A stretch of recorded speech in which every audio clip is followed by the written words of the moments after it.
who was basically going to let his friend go to jail. One car, 2 DWI arrests. Police nearly take the wrong man to jail after they say his buddy tried to frame him for a drunken crash.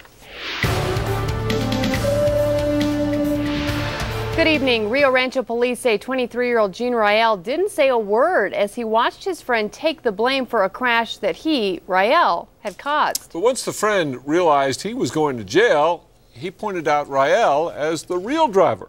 Rael may have been trying to avoid arrest because it turns out he is a court employee. News 13's Jessica Garates live in the Newsplex.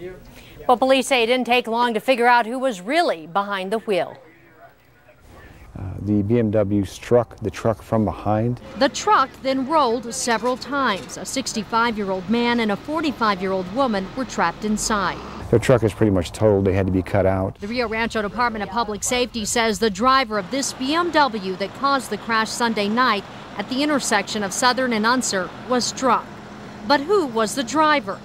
One man stepped forward. He was the driver. He was driving. After failing several field sobriety tests, the man was arrested, but then changed his story. Once he was placed in handcuffs, he started saying, "I'm not the driver, I'm not the driver." The man pointed out that he had switched places with his friend, 23-year-old Gene Rael, the owner of the car. Gene wouldn't fess up to it. And police say it didn't seem that Gene Rael cared that his friend was going to jail. But 2 other passengers in the car and witnesses at the scene say Rael was the driver. He blew a .13 and a .14 and was arrested.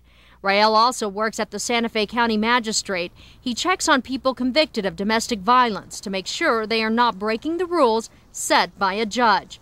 Chief Presiding Judge George Anaya Jr. says it will be up to the administrative office of the court to decide what will happen to Rael's job if he's convicted of DWI.